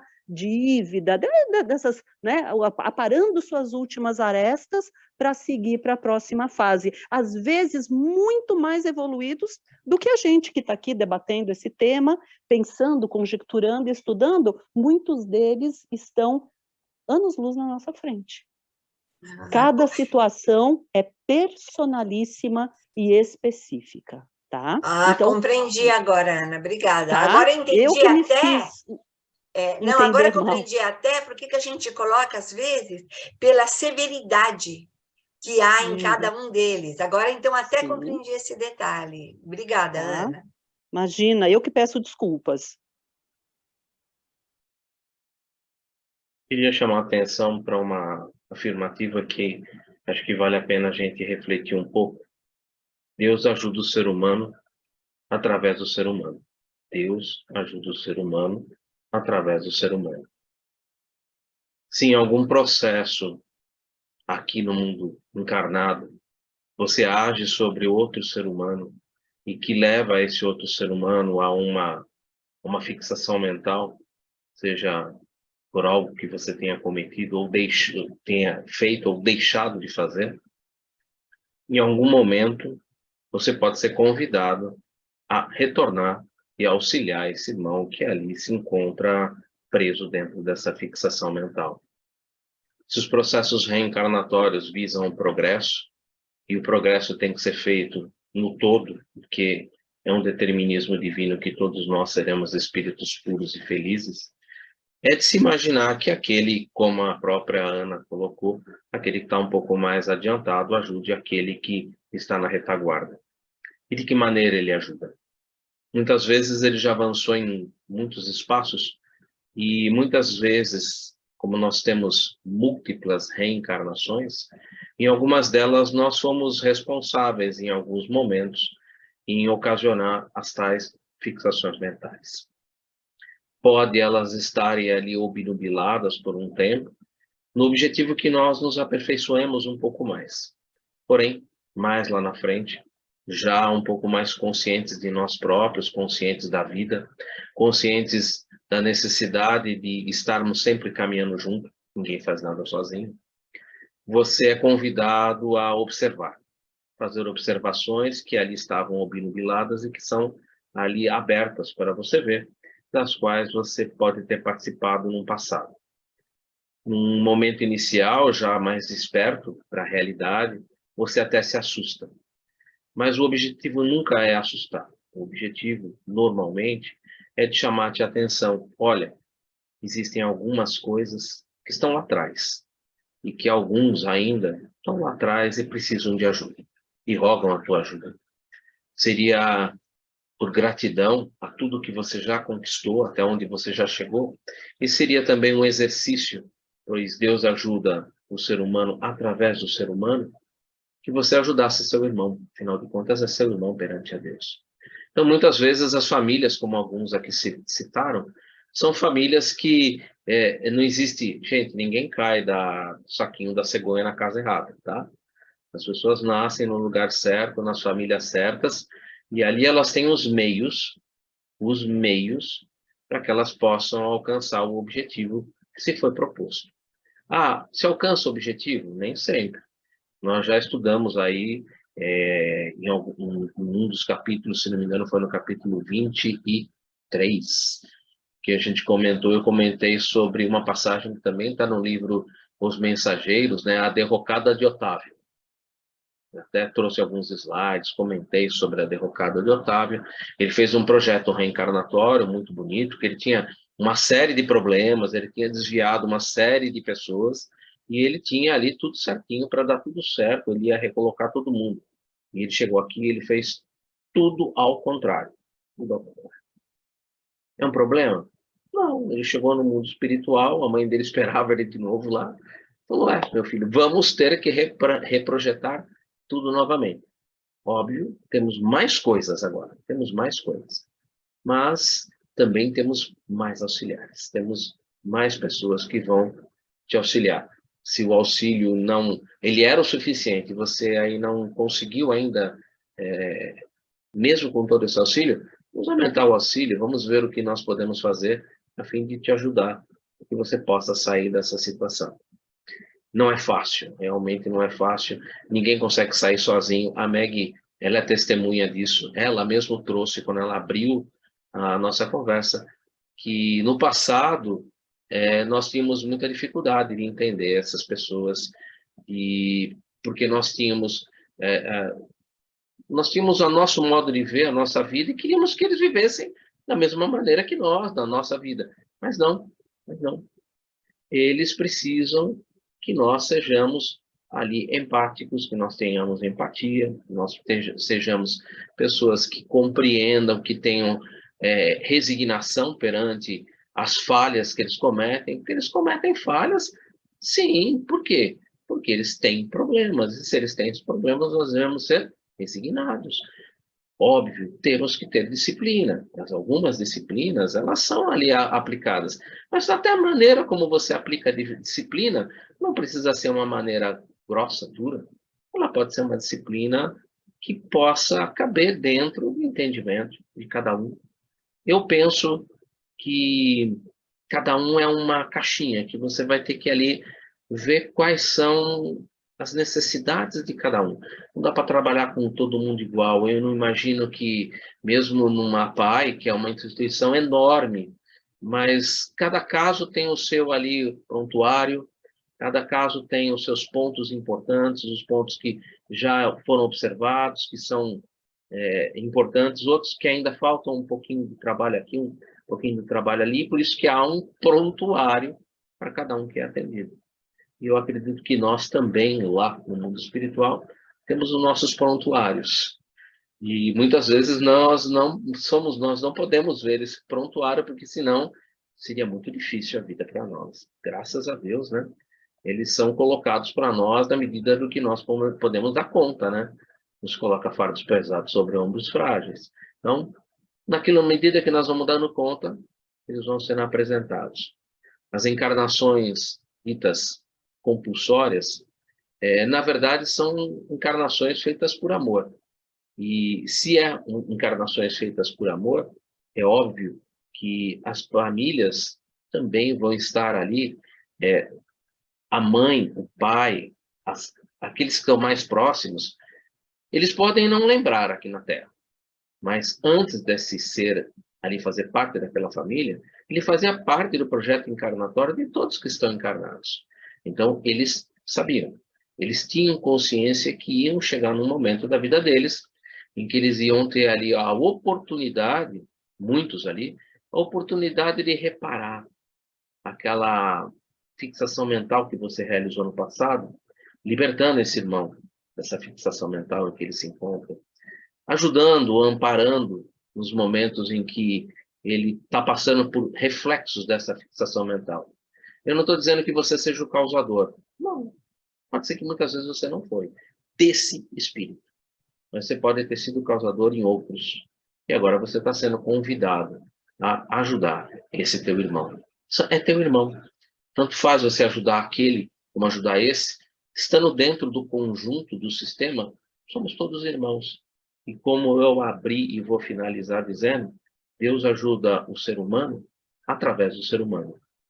Deus ajuda o ser humano através do ser humano.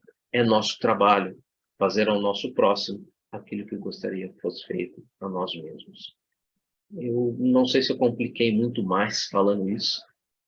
Queria opinião e queria ver se alguém tem mais alguma pergunta para colocar para a gente.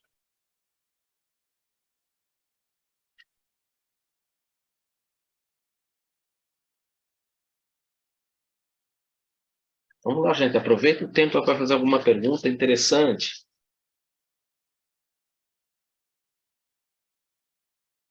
Olha, como uma curiosidade, né? Eu sei que muitos aqui estão estudando, fazendo desenvolvimento mediúnico e um dia desejam, alguns vão trabalhar em sessões de desobsessão. A maioria, a grande maioria, eu diria que assim a vasta maioria, que espíritos são recebidos em sessão de desobsessão, eles têm fixação mental. eles estão sob um processo de fixação mental, na sua vasta maioria.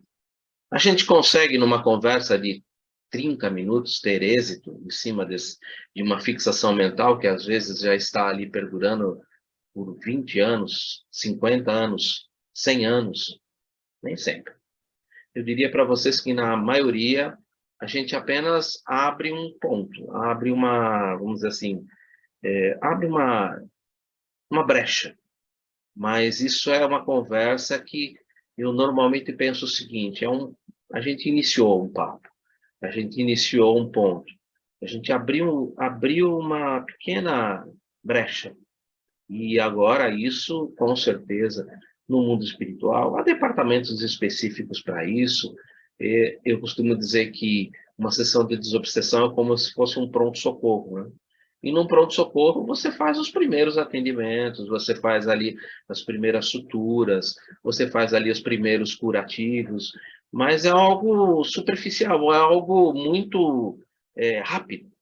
Eu preciso, se fosse aqui na Terra, eu preciso de exames, de imagem, eu preciso de uma série de exames para que eu possa ter condições de fazer uma anamnese, né? uma verificação mais profunda sobre isso, né? E no mundo espiritual a mesma coisa. Nós ali, no pronto-socorro, nós temos apenas aquilo que ele está nos apresentando. E às vezes nem sempre eles apresentam tudo. Eles trazem aquilo que é que está mais doendo naquele momento. Mas tem muito mais coisa. Às vezes é muito mais vasto isso, né? Então, a gente sempre preza por esse processo amoroso, carinhoso do recebimento, e do primeira palavra, do primeiro contato. Às vezes, uma lembrança do tipo, você está ligado a fulano, percebeu que ele já está num outro corpo? Já percebi. E você sabe por que aconteceu isso? Por que ele está num novo corpo? A maioria não sabe. E quando você levanta uma pergunta desse porte, muda um pouco o foco, muda um pouco a fixação mental, né? Como é que ele apareceu nesse outro corpo? Muitas vezes ali não dá para, naquele momento, você falar sobre isso. Mas você já levanta um véu, né? Você levanta uma pontinha do véu, né? Muitas vezes você pergunta, né? Há quanto tempo você está, né, nessa perseguição? Há muito tempo, há muito tempo. E você lembra qual foi a causa para você continuar perseguindo dessa maneira? Aí, você sabe que eu já até esqueci.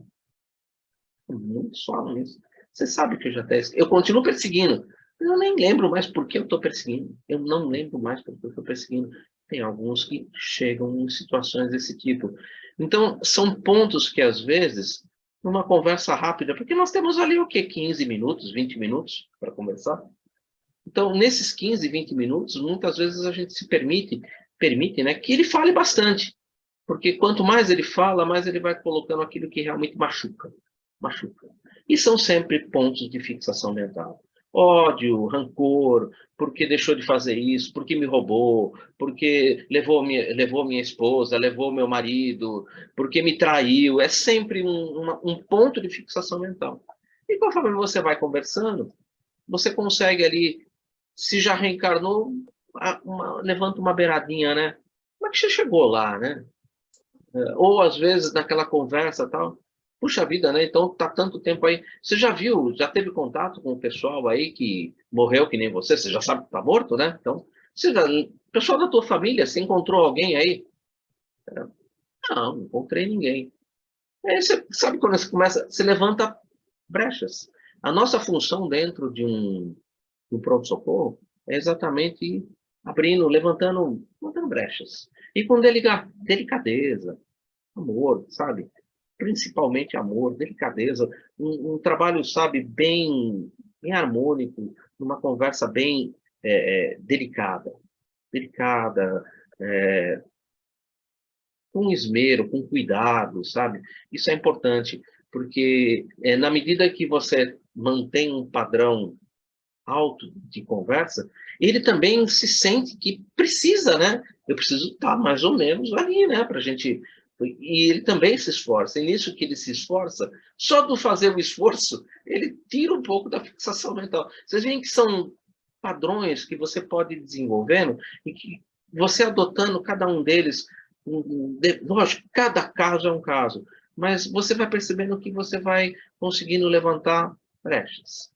E a função de um atendimento desse tipo é realmente levantar essas brechas, abrir esses primeiros pontos, porque é um pronto-socorro, é um pronto-socorro. E muitas vezes, só de abrir isso daí, já tem aquele despertar, né? Sabe, eu acho que eu vou ficar um pouco aqui para conversar. Isso faz um bem no coração quando a pessoa faz isso, porque é um irmão que está abrindo ali uma porta, né? Uma porta para mudança de hábito, mudança de atitude, sair da fixação mental, sair da fixação mental. Então, para quem um dia for trabalhar com esse tipo de, vamos dizer assim, doutrinação, já vai mais ou menos tendo essa ideia. A grande maioria é realmente fixação mental. E volto a dizer, não vá com expectativas que eu tenho que ganhar, não. Você não está lá para ganhar e nem para perder. Se fosse assim, nossa, você está ali para dar o seu melhor, para dar aquilo que você tem no seu coração, para dar ali um pouco daquilo que ele está precisando. Amor. Às vezes ele precisa apenas uma palavra de amor, ele precisa... Olha, espíritos, eu já conversei às vezes com espíritos extremamente reticentes, que falam para você, eu não quero nem te ouvir, eu quero ir embora, eu não quero, eu não vou ficar, eu não quero saber. E eles falam, e você vai, tudo bem, sem problemas, tudo bem, sem problemas. Até que você não encontra, não há mesmo nenhum artifício, você às vezes pede, né? Eu nem falo, eu peço mesmo, né?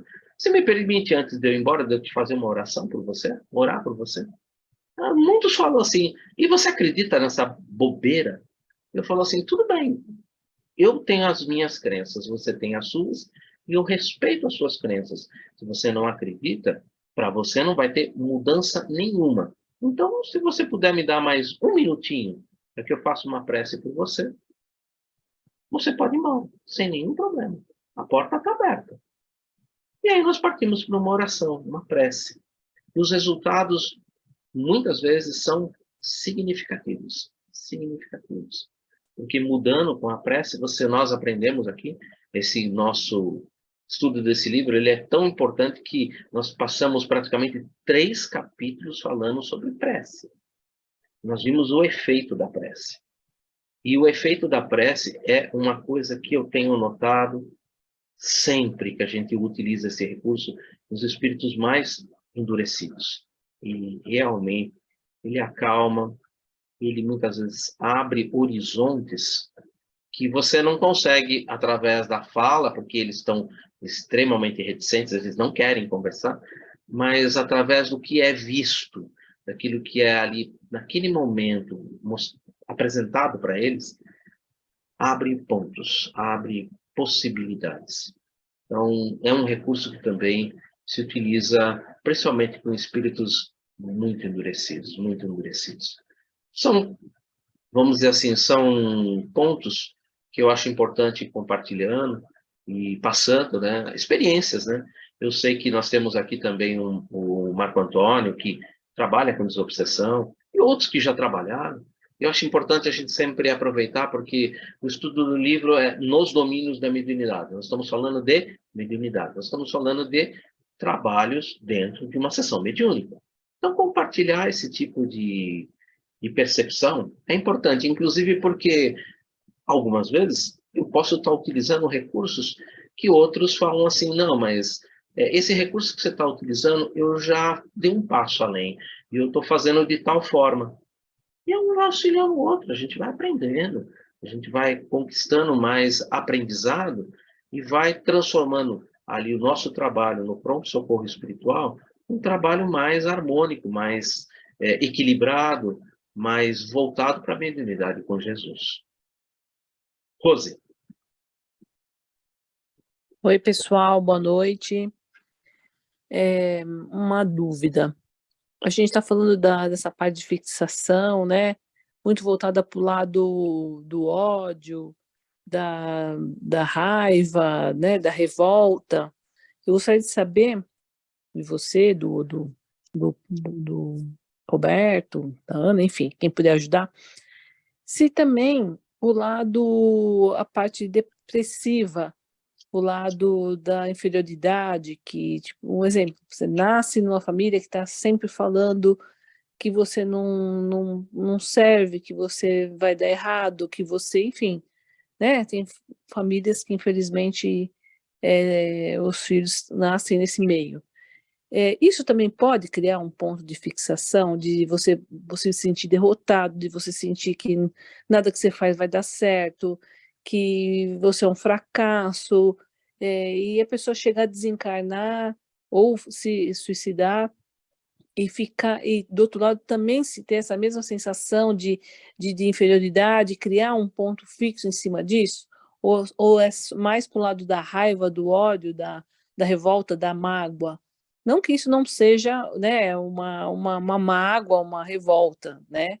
Mas assim, estou falando do lado assim da pessoa se sentir pequena, menosprezada e viver sempre em cima disso, sabe? Achando que nunca dá certo, de tanto pensar, isso pode gerar esse ponto de fixação?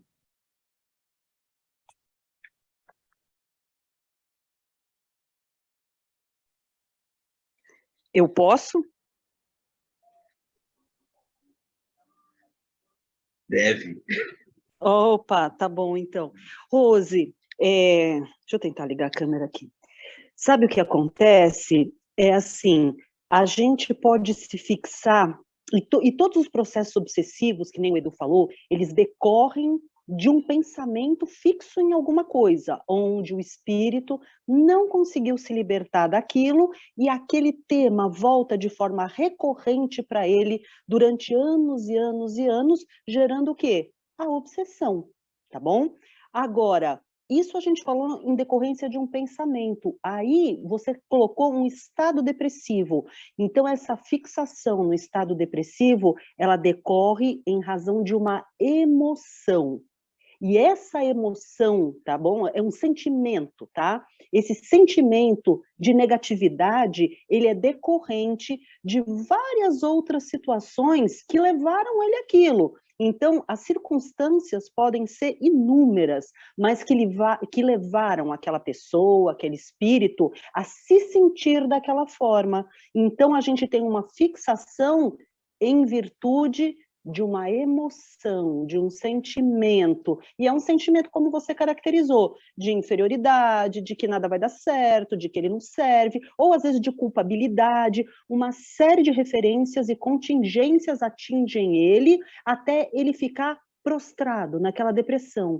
E a depressão, que nem a gente estava conversando, ela vai caminhando para o nada, entendeu? Primeiro você tem aquele estágio antes, que é da melancolia, depois da depressão. E o que acontece é que isso, reiteradas encarnações, levam o espírito a esse processo de vinculação com essa tristeza, com aquele emocional, então ele volta por várias vezes para a Terra, carregando esses traços de depressão.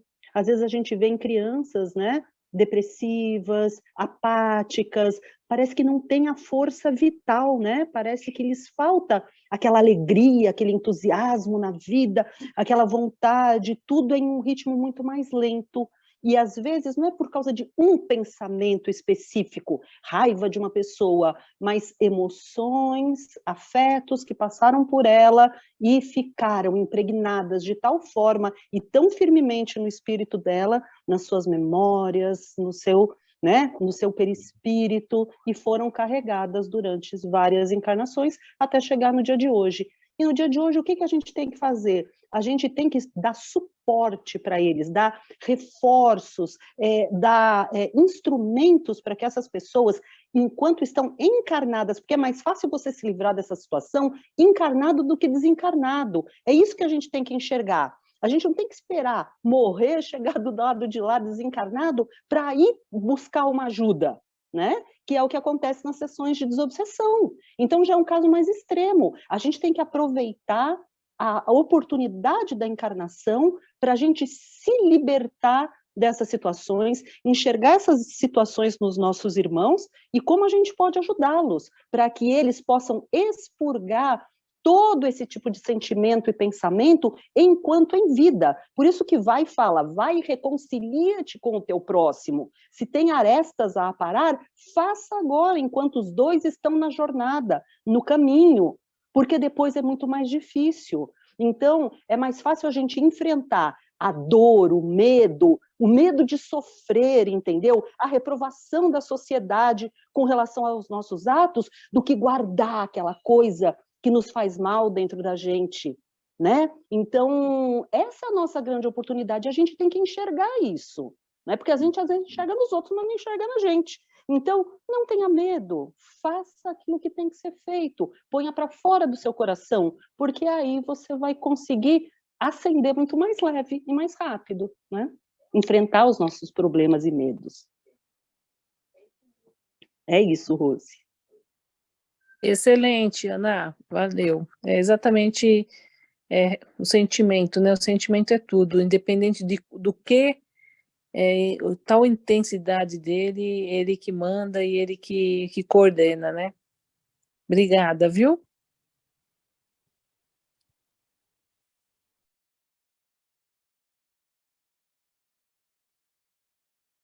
Alguém gostaria de colocar mais alguma coisa? Eu queria, Eduardo, Opa, por favor. boa noite a todos. Boa noite.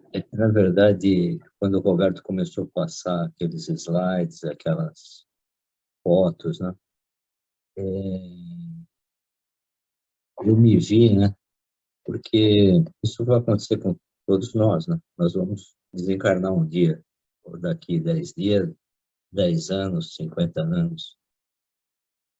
E aí, juntando o que a Ana falou, né, que todos nós temos a fixação, como, dependente do estágio de cada um, como vai ser difícil a gente estar lá e vendo aqueles que estão no estágio superior, de falar assim, ó, tira essa coisa da cabeça, né, vamos sair desse estágio. Independente do tempo que cada um vai passar em cada estágio para acordar de vez, nós vamos ficar, né? Pelo menos essa é a minha sensação. E tomara que vocês passem rápido, né? Mas eu acho que a minha jornada vai ser um pouco mais longa, mais lenta. Mas eu acho que aí veio também uma dica, né?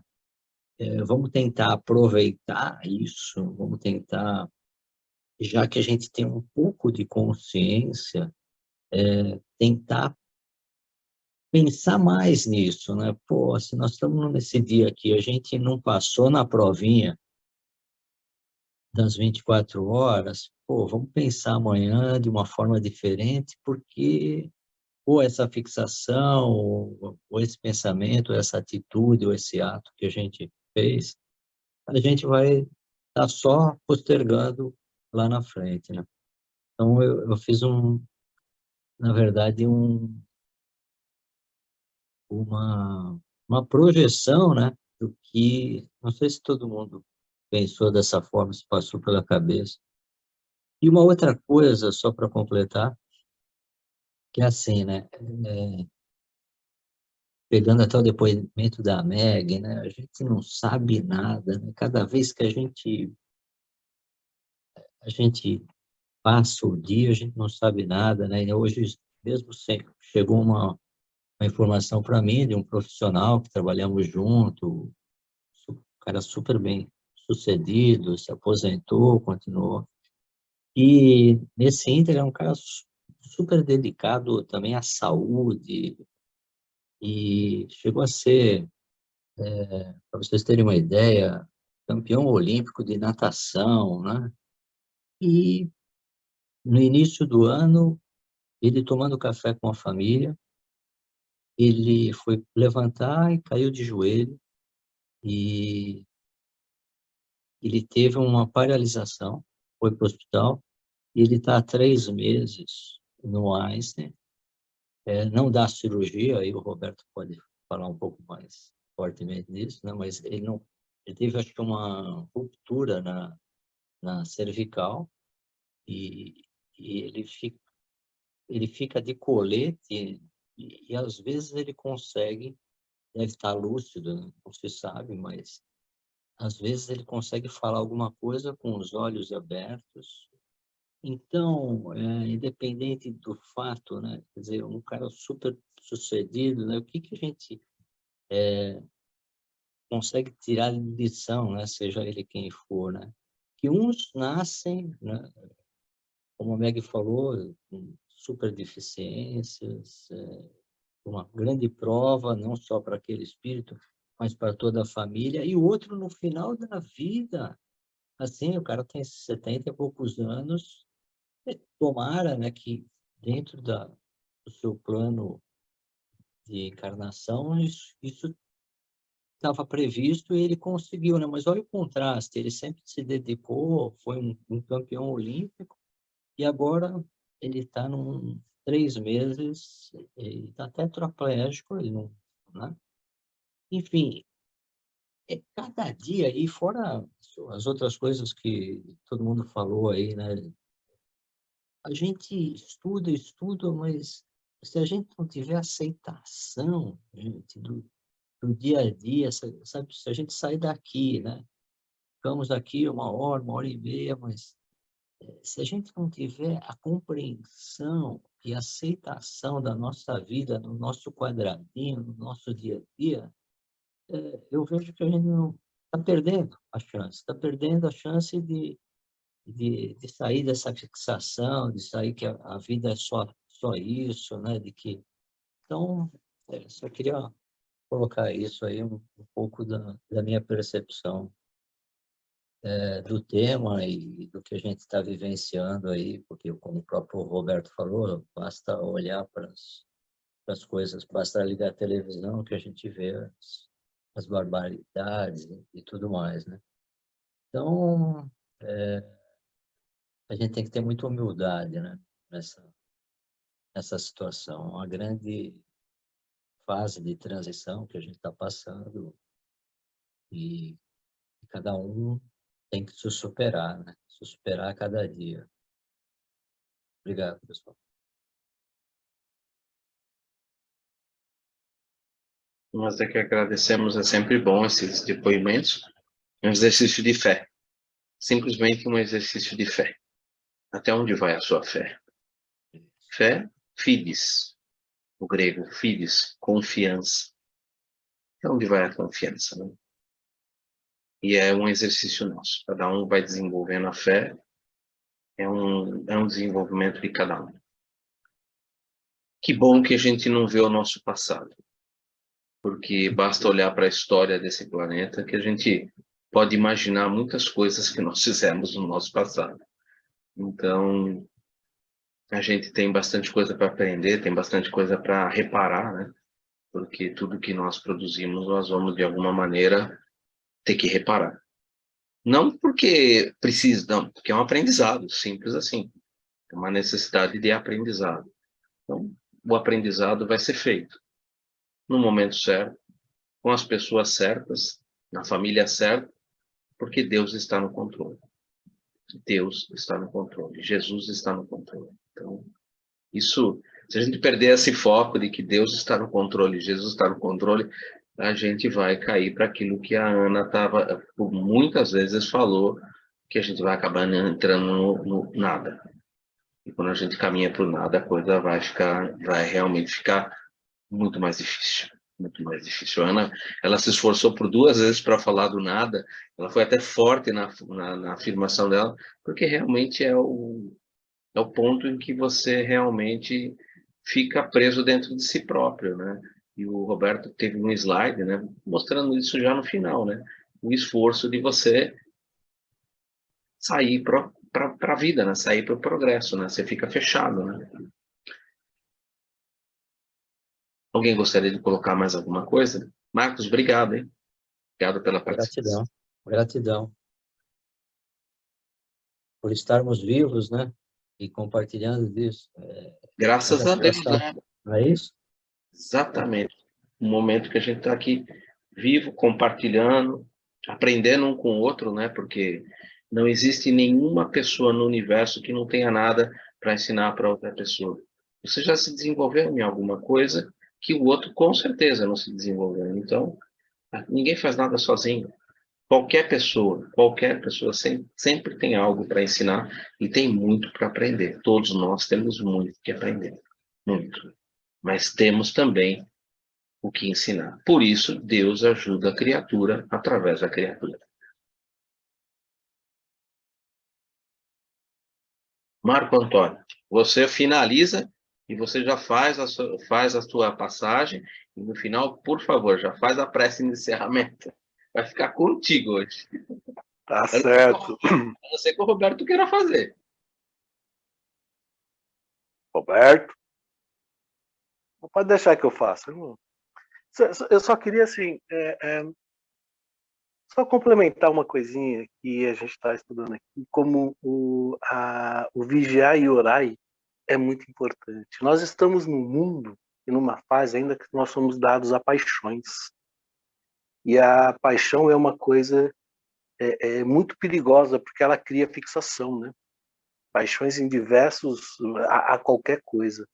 Ela cria a fixação, e isso, lá na sala de desobsessão que a gente trabalha, a gente vê muito isso.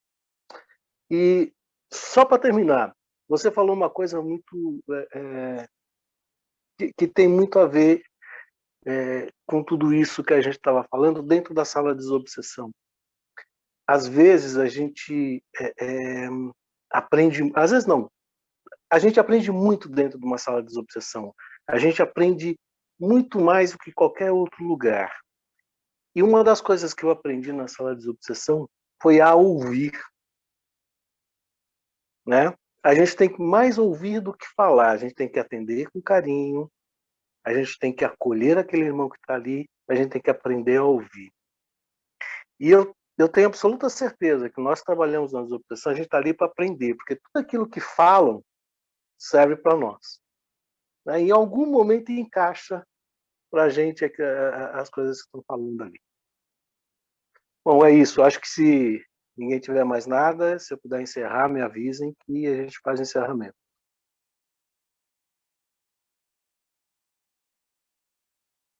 Só lembrando, Posso pessoal, dizer? semana que vem a gente vai começar o capítulo 26, psicometria. Se alguém não sabe o que significa a palavra psicometria, dá uma pesquisadinha no Google, pelo menos para que a gente possa partir de um início, né? Tá? É interessante.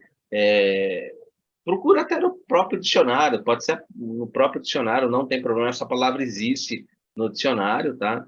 E ela não é invenção da doutrina espírita. A psicometria, ela vem de muito antes da doutrina espírita, já se tinha esse conhecimento ali, antes de Kardec, nós temos ali Mesmer, e naquela época, naqueles estudos do magnetismo animal, de Mesmer, você encontra já psicometria, ou seja, isso não vem só também dali, aquilo vem também do passado. Então é algo que já existe estudos sobre isso já há muito tempo. Então, se alguém puder, pelo menos, não dá tempo de ler o livro, não dá tempo, pelo menos procura o que significa a palavra psicometria, ela já vai trazer pelo menos uma ideia do que é que a gente vai estar conversando. Vai ser realmente um capítulo bem interessante, vai nos trazer um pouco mais de luz, principalmente nas nossas relações. Eu acho bem interessante. Esse é um capítulo muito legal. Roberto, sinta-se à vontade, ou Marco Antônio, como vocês preferirem.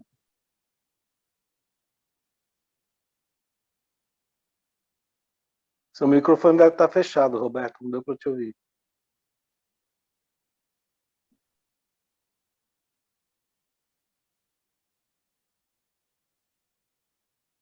Eu acho que descarregou provavelmente o...